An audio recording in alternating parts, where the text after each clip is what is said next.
Hello, good morning. सभी अच्छे होंगे। तो हम अपना टॉपिक चल रहा है सभ्यता वाला जो यूनिट चल रही है उसमें सेकंड यूनिट है अपनी। सेकंड टॉपिक है सभ्यता। सेकंड सभ्यता सभ्यता कौन सी है? आर्य सभ्यता। तो आर्य सभ्यता आपको ध्यान रखना, आर्य सभ्यता कहाँ पे है? तो उदयपुर में स्थित है। उदयपुर में कहाँ पे है? तो ये उदयपुर के उत्तर पूर्व में, उदयपुर से किधर की तरफ है? उत्तर पूर्व में। कितने किलोमीटर? 4 किलोमीटर। 4 किलोमीटर। तो ये कहाँ पर है? आहड़। जो बनास की सहायक नदी है आहड़ नदी, या इसको अपन बेडस नदी भी कहा जाता है, बेडस नदी के किनारे प्राप्त है। ठीक है। तो इसका सर्वप्रथम खोज किसने की थी? आहड़ से आपको ध्यान रखना, अक्षय कीर्ति व्यास। आहड़ से अक्षय कीर्ति व्यास कब की थी? 1953 के अंदर। सॉरी, हाँ 1953 में। तथा व्यापक रूप से उत्खनन, आपको ध्यान रखना 1953 के अंदर तो अक्षय कीर्ति व्यास, अक्षय कीर्ति व्यास। ठीक है। और व्यापक रूप से उत्खनन किया था 1956 में आर.सी. अग्रवाल। आर.सी. अग्रवाल, रतन चंद्र अग्रवाल, ध्यान रखना। और बाद में 1951, 61, 62 में एच.डी. सांकलिया के निर्देशन में वी.एन. मिश्र के निर्देशन में उत्खनन कार्य किया गया। ठीक है।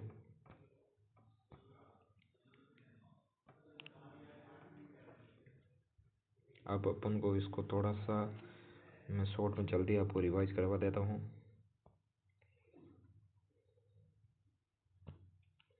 देखना, आर्य सभ्यता बनास की सहायक नदी आड़ नदी, बनास की सहायक नदी आड़ी नदी पर किनारे विकसित है। खोजकर्ता किसने? अक्षय कीर्ति व्यास। 1953। उत्खनन कब किया था? 1955-56 में। व्यापक क्षेत्र पर उत्खनन 1961 में एच.डी. सांकलिया। ध्यान रखना, एच.डी. सांकलिया का हंसमुख तिरंज लाल है। आर्य सभ्यता के उपनाम आगाड़पुर, आगाड़ दुर्ग, धूलकोट, ठीक है ना, ताम्रवती नगरी, बनास संस्कृति। क्यों ये बनास संस्कृति क्यों कहा जाता है इसको? ये बनास नदी के किनारे पर स्थित होने के कारण इसको बनास संस्कृति भी कहा जाता है। आड़ जिस टीले का उत्खनन किया गया, आड़ के जिस टीले का उत्खनन किया गया उसको धूलकोट का टीला भी कहा जाता है। अब क्वेश्चन पूछा जाता है कि आहड़ जो एक किस टीले पे, उसको कौन सा किला का टीला कहा जाता है? तो धूलकोट का। आहड़ ताम्रयुगीन सभ्यता का प्राचीन सभ्यता। आहड़ कौन से? ताम्रयुगीन सभ्यता का एक प्राचीन स्थल है। यहाँ से तांबे के उपकरण प्राप्त होने के कारण इसे ताम्रवती नगरी भी कहा जाता है। आहड़ को एक ताम्रवती नगरी भी कहा जाता है और ताम्र सभ्यता के नाम से भी जाना जाता है। ताम्रयुगीन आहड़ का उत्खनन 8 स्तरों पे किया जाता है, क्योंकि यहाँ से यह माना जाता है कि यह सभ्यता 8 बार बनी और 8 बार उजड़ी है। विभिन्न खुदाई स्तरों आर्य सभ्यता का 3 चरणों से होता है। प्रथम 3 स्तरों से मिट्टी के उपकरण बर्तन मिले। जैसे चौथे स्तर पर 2 तांबे की कुल्हाड़ियाँ मिली। चौथे स्तर पर 2 तांबे की कुल्हाड़ियाँ, अंगूठियाँ, चूड़ियाँ आदि शामिल थी। और सॉरी, ठीक है, इसको आपको ध्यान रखना है। और एक इसमें मेन थोड़ा सा मैं बताता हूँ यहाँ पे।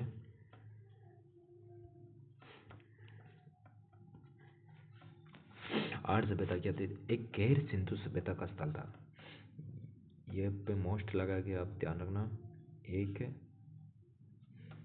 गैर सिंधु सभ्यता का स्थल था। ठीक है ना, ये ध्यान रखना आप। इसको आप अच्छे से याद रखेंगे। आर्य से प्राप्त सामग्री, आर्य से जो प्राप्त सामग्री, तांबा गलाने की भट्टी, जो तांबर गलाने की भट्टी प्राप्त हुई थी ना अपन को, तो वो कहाँ से मिली थी? आहड़ से। तांबे से बनी पूजा की थाली, पूजा की थाली में क्या क्या था? आपको ये चीज़ को अच्छे से ध्यान रखना। आड़ से बनी तांबे की पूजा की थाली थाली वह दोनों चौकोर होती थी। दीपक रखने में तांबे की बनी, एक सेकेंड, तांबे की पूजा की थाली की बनी थी। पत्थर का बना परसा बैल। इसमें जो तांबे के थे ना, इसमें क्या क्या चीज़ें थी दीपक रखने के अलावा? दीपक रखने, एक तो दीपक रखने का खाना था नाग नागिन, ये ध्यान रखना, नाग नागिन। देवता मिट्टी, देवता जो मिट्टी के बने मिले थे। तांबे की गिलाने की पट्टियाँ मिली थी, चूँकि यहाँ पे एक ताम्रविघ्न था। आड़ से बिने मिट्टी के एक बैल भी मिला है, उसको क्या कहा जाता है? पनाचियन बुल। उल्टी तपाई विधि से ऑक्सीक्रॉन अपचयन, जो उल्टी तपाई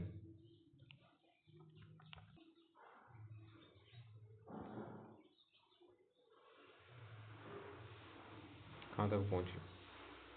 ऑक्सीक्रॉन ये हो गया ना, उल्टी तपाई, उल्टी तपाई।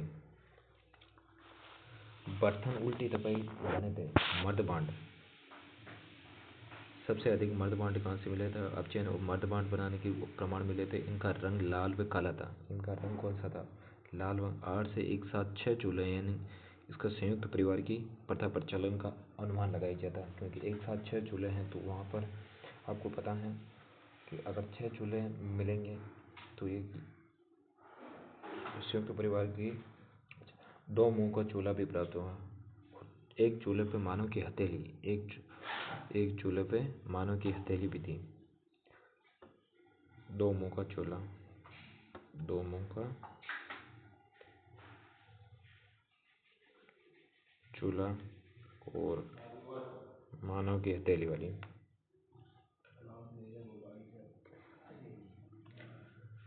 यूनानी देवता अपोलो का चित्र मिला था।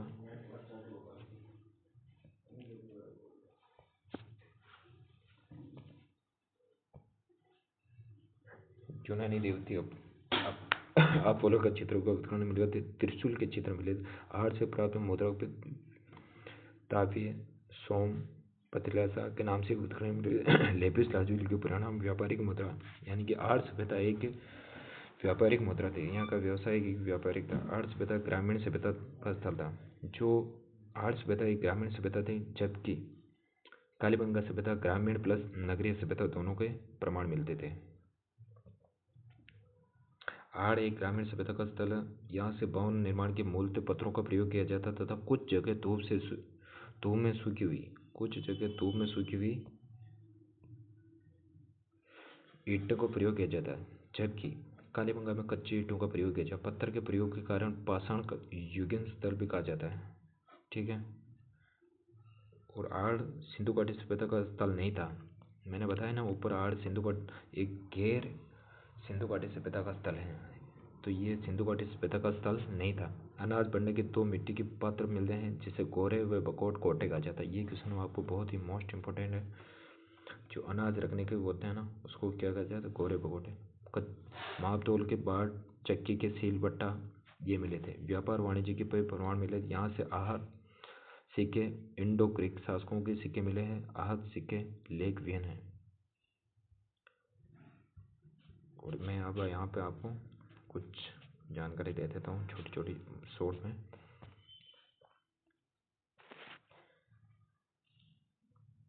पूजा की थाली हो गई, अपन का मर्दमांड हो गए, चूल्हे हो गए, निवास धूप में पकाए हुए ईंटों हो गए। और बड़े कमरों का आकार, एक ये यहाँ से क्वेश्चन पूछा जाता है कि एक कमरों का आकार क्या था? तो 33 इंटू 20, 33 इंटू 20 फीट लंबाई इंटू चौड़ाई, लंबाई इंटू चौड़ाई। और रसोई के पास में, यहाँ पे रसोई के पास में क्या था? रसोई के पास में मछली, बकरी, हिरण, गाय की हड्डियां मिली थी। इस कारण इसको कौन से मांसाहारी, यहाँ के लोग कौन से मांसाहारी लोग भी थे। मांसाहारी लोग होने के भी प्रमाण मिलते थे। मिट्टी व कच्चे के ईंटों पर उपलब्ध नहीं है, ये तो छोड़ो, इसको तो बाद में। और 8 से 6 तांबे की देखना,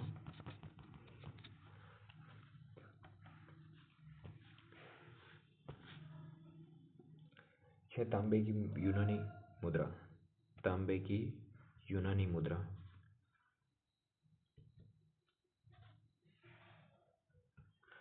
और 3 मोहरें मिली थी, 3 मोहरें भी प्राप्त हुई थी। त्रिशूल खुदा दिखाई देता, एक मुद्रा पे कौन से थे त्रिशूल, एक मुद्रा पे त्रिशूल खुदा हुआ दिखाई देता। दूसरे पे यूनानी देवता, एक मुद्रा पे त्रिशूल, दूसरे पे यूनानी देवता कौन सा था, अपोलो।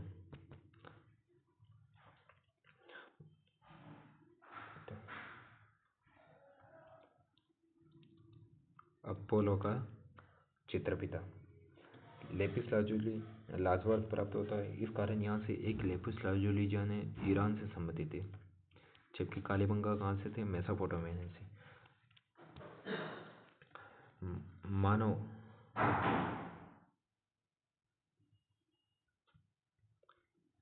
मानव कृतियाँ, आड़ में 2 नारी मूर्तियाँ और एक पुरुष मूर्ति प्राप्त हुई। 2 नारी मूर्तियाँ, आड़ से कौन सी 2 नारी मूर्तियाँ तथा एक पुरुष मूर्ति, एक पुरुष मूर्ति भी प्राप्त हुई थे। यहाँ से मात्र देवी बेल की मणिमूर्तियाँ, नारी के दोनों ओर उकरा हुआ पाषाण खंड भी मिले थे। संभवतः यहाँ की क्या थे, एक धार्मिक, इस कारण यहाँ के थे धार्मिक है, आपको पता ही होगा। और इसके बाद में आभूषण, आड़ के लोग मूल्यवान पत्थरों जैसे कोमल, मूंगा, शिष्ट मणियाँ पहनते थे और माला बनाने का काम करते थे। यहाँ पे 26 किस्म की मणियाँ प्राप्त हुए, 26 किस्म के मणियाँ प्राप्त हुए।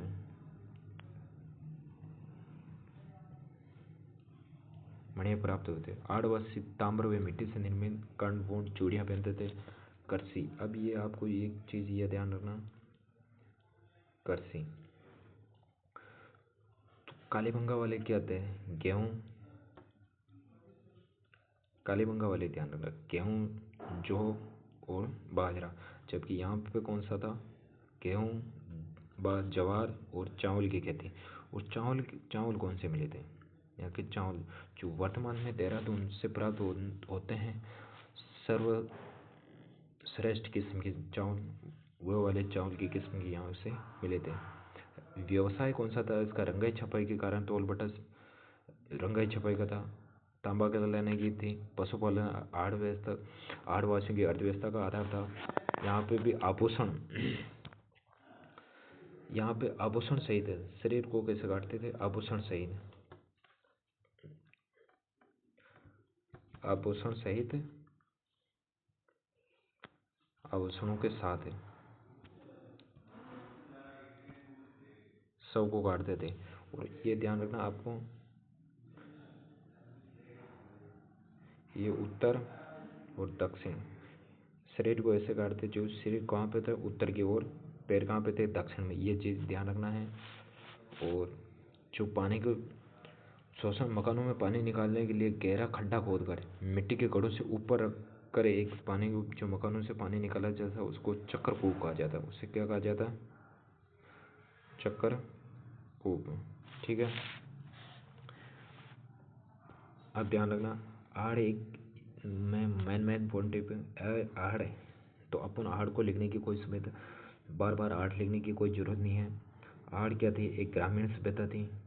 यहाँ से ध्यान रखना, यहाँ से क्वेश्चन आएगा, एक ग्रामीण सभ्यता थी। आड़ के लोग तांबा, टिन, लोहा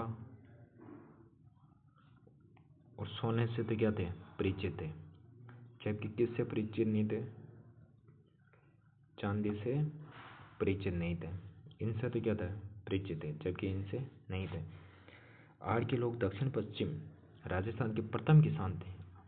जो अपना दक्षिण पश्चिम वाला आड़ कहाँ पे था, राजस्थान में, आपको पता है। तो ये वाला कौन सा हो जाएगा, ये वाला पोर्शन राजस्थान का दक्षिण पश्चिम हो जाएगा। गोपीनाथ शर्मा का आड़ वासी करसी से परिचित है। और अभी मैंने बताया विष्णु मैत्र के अनुसार जो चावल कौन से थे, तो विष्णु मैत्र के अनुसार जो वर्तमान में देहरादून से प्राप्त हो रहे हैं ना, जो सर्वश्रेष्ठ किस्म का चावल, वो वाले चावल यहाँ से प्राप्त होते थे। आहड़ सभ्यता के प्रमुख अन्य स्थल, जैसा कि आपको ध्यान रखना, यह पूछा जाता है कि आहड़ से संबंधित स्थल। आहड़ हो गया, कौन से जिले में स्थित है? बालाथल, भगवानपुरा, इससे कुछ इनके आहड़ से संबंधित भगवानपुरा और महाराज की खेड़ी। महाराज की खेड़ी, ये चीज़ें आपको अच्छे से ध्यान रखनी। ये कहाँ पे है? उदयपुर में, ठीक है। और गिलोंड आपको पता ही होगा कि कहाँ पे है। और एक है पचमाता,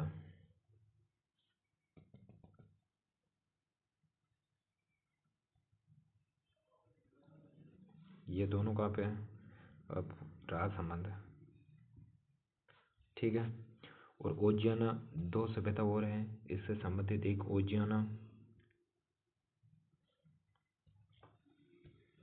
और छत्रीखेड़ा। छत्रीखेड़ा, छत्रीखेड़ा, ये दोनों कहाँ हैं? तो भीलवाड़ा में है, ठीक है।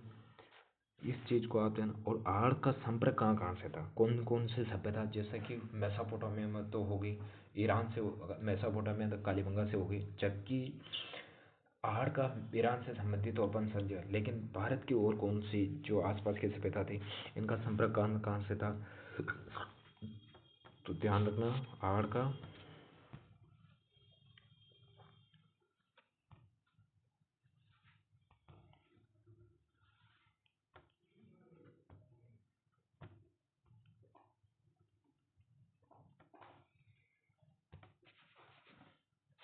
सॉरी, जस्ट मैं आपको 1 सेकंड के अंदर अंदर करवा देता हूँ, 1 मिनट के अंदर। अब अपना देखना,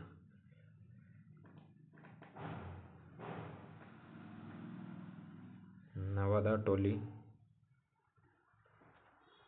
एमपी वाले से, नवादा टोली, नागदा, एरन और कायता,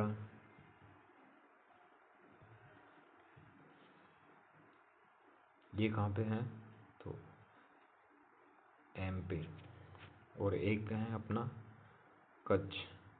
कच्छ को बताना कि कहाँ पे स्थित है, तो ये आपको बताने की ज़रूरत नहीं है, वैसे पता होगा आपको, गुजरात है, ठीक है।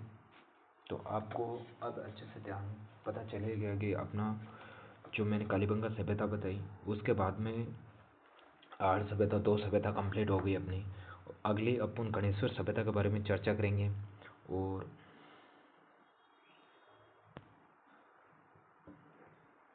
जो ये पीडीएफ है वो आपको मैं डिस्क्रिप्शन में लिंक डाल दूँगा टेलीग्राम चैनल की, वहाँ से आप प्राप्त कर सकते हो। तो आपको कैसा लगा?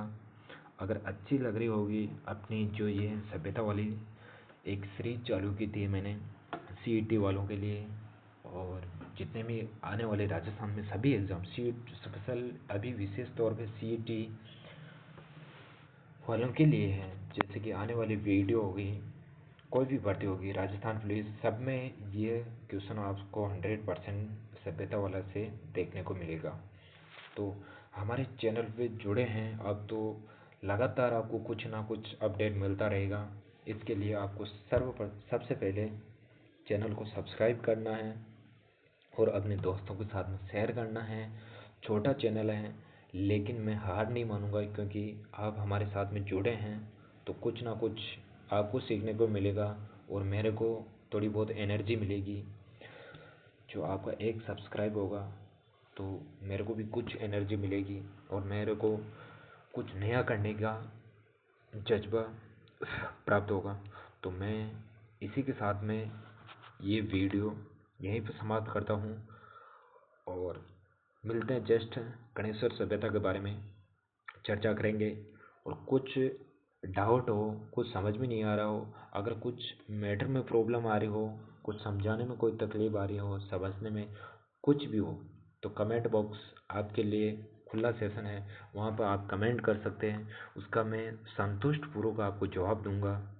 और कोई भी समस्या है तो मैं टेलीग्राम चैनल बता दूंगा, वहाँ पे मेरे को स्पेशल पर्सनली मैसेज कर सकते हो। आप पर्सनल मैसेज कर सकते हैं। आपका टेलीग्राम चैनल मैं यहाँ पे से बता देता हूँ आपको।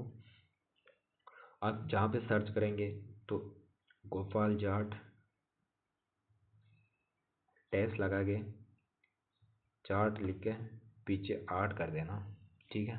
तो ये अपना विदाउट डीपी आएगा, लेकिन वहाँ से आपको पता चल जाएगा मेरा चैनल कौन सा है। उसी के पास में आपको Kalam test series PDF with PDF के नाम से भी चैनल है, तो उसको ज्वाइन कर लेना। ये डिटेल वहाँ पे मिल जाएगी आपको। धन्यवाद, बहुत बहुत धन्यवाद। मिलते हैं जस्ट अगले वीडियो में।